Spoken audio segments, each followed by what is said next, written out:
नमस्कार। UP board की जो हाई स्कूल की सेकंड पोएम है फायर एंड आइस, तो इस पोएम को लिखा है रॉबर्ट फ्रॉस्ट ने। तो इस पोएम को देखते हैं। Fire and ice. तो फायर से यहाँ पे मतलब है, फायर से जो आग की तुलना है, आग है। तो फायर का मतलब है यहाँ पे व्यक्ति की जो इच्छाएं हैं वो एक आग की तरह हैं। तो फायर की तुलना यहाँ पे व्यक्ति की इच्छाओं से की गई है। जो आयस है, आयस से मतलब घृणा है, नफरत है, व्यक्ति की जो लालच है, घृणा है, उससे इसकी तुलना की गई। तो कभी यहाँ कह रहे हैं, रॉबर्ट फ्रॉस्ट कह रहे हैं, तो सम से the world will and in fire. तो सम मीन्स कुछ लोग हैं, मीन्स कहते हैं, द वर्ल्ड मीन्स संसार, विल एंड मीन्स समाप्त हो जाएगा, इन फायर मीन्स आग से, अर्थात बढ़ती हुई इच्छाओं की वजह से, व्यक्ति की बढ़ती इच्छाओं से संसार ये नष्ट हो जाएगा। सम से, जबकि कुछ लोग कहते हैं, इन आइस में जो नफरत है उससे संसार नष्ट हो जाएगा। तो कवि संसार के नष्ट होने के बारे में दो बातें बता रहे हैं। तो कह रहे हैं कुछ लोग कहते हैं संसार है वो व्यक्ति की बढ़ती हुई इच्छाओं की वजह से नष्ट हो जाएगा, और कुछ लोग कह रहे हैं जो नफरत है वो नफरत ही इस संसार की समाप्ति की वजह बनेगी। आयस की तुलना नफरत से की गई है, घृणा से की गई है। तो कभी कहते हैं संसार है वो आग से नष्ट हो जाएगा, और कुछ लोग कहते हैं ये संसार है वो कहीं ना कहीं आयस से, बर्फ से, घृणा से नष्ट हो जाएगा। तो कभी दोनों लोगों की बातों को बताते हैं। दो दो प्रकार के लोग समाज में हैं, वो कह रहे हैं संसार है वो व्यक्ति की बढ़ती इच्छाओं से नष्ट होगा। कुछ लोग कहते हैं संसार है वो व्यक्ति की बढ़ती घृणा है, नफरत है, उनसे नष्ट हो जाएगा। अब कभी कह रहे हैं from what I have tested of desire, जहाँ तक मेरी डिज़ायर की बात है, इच्छा की बात है, आई होल्ड विद दोज, मैं उनका पक्ष रखता हूँ। हु मीन्स जो, फेवर मीन्स पक्ष में है, फायर मीन्स आग, अर्थात बढ़ती हुई इच्छाएं।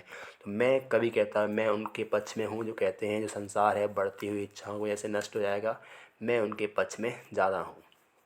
आए कह रहे हैं what if it had to perish twice, perish means नष्ट होना, ट्वाइस मीन्स दो बार।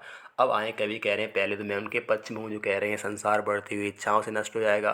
तो क्योंकि जब व्यक्ति की इच्छाएं बढ़ेंगी तो इच्छाएं बढ़ने पर व्यक्ति संघर्ष करेगा, युद्ध करेगा, प्रकृति को हानि पहुंचाएगा। तो एक समय ऐसा आएगा संसार में जो व्यवस्थाएं हैं बिगड़ जाएंगी, और जो प्रकृति है अपने आप में अलग प्रकार से हो जाएगी, रुष्ट हो जाएगी, और कहीं ना कहीं मानव का पतन, संसार का पतन हो जाएगा। तो कवि कह रहे हैं पहले मैं उनके पक्ष में हूँ जो कह रहे हैं जो व्यक्ति की इच्छाएं हैं वो संसार की समाप्ति के कारण बनेंगी। लेकिन कवि फिर कह रहे हैं यदि इस संसार को, इट मीन्स यदि को, संसार को दो बार नष्ट होना पड़ेगा तो क्या होगा। आई थिंक, मुझे लगता है, I know enough to hate, जो हेट है, नफरत है, वो भी संसार की समाप्ति की वजह बनेगी। आए कह रहे हैं कभी, क्योंकि संसार में अगर दो बार नष्ट होना पड़ेगा तो नफरत है, घृणा है, ये भी संसार की वजह हो सकती है। टू से मीन्स कहते हैं, दैट मीन्स की, फॉर डिस्ट्रक्शन मीन्स बर्बादी के लिए, जो आयस है, नफरत है, इज़ ऑल्सो मीन्स है, ग्रेट मीन्स बहुत बड़ी वजह। तो ये नफरत है, ये भी संसार की समाप्ति की एक बहुत बड़ी वजह है। तो संसार को अगर दो बार नष्ट होना पड़ेगा, दो बार संसार नष्ट होगा, तो ये नफरत है, ये इसकी वजह संसार है वो नष्ट हो जाएगा। एंड वुड सफाइस, और जो संसार है, सफाइस का मतलब है पर्याप्त होना। तो संसार की समाप्ति के लिए, नष्ट होने के लिए नफरत भी बहुत ज़्यादा पर्याप्त होगी, ये भी संसार को नष्ट कर सकती है। तो इस कविता के माध्यम से कवि ने अपने दो विचार रखे हैं। कवि कहते हैं संसार है, कुछ लोग कहते हैं कि संसार अगर नष्ट होगा तो व्यक्ति की इच्छाएं हैं, बढ़ती इच्छाएं हैं, ये इसकी वजह बनेगी। कुछ लोग कहते हैं संसार है वो नफरत की वजह से नष्ट हो जाएगा। तो कवि कहते हैं संसार की बात करें तो पहले मैं उनका पक्ष रखता हूँ जो कहते हैं संसार व्यक्ति की बढ़ती इच्छाओं से नष्ट होगा, और बाद में कवि कहते हैं संसार को दो बार नष्ट होना पड़ेगा।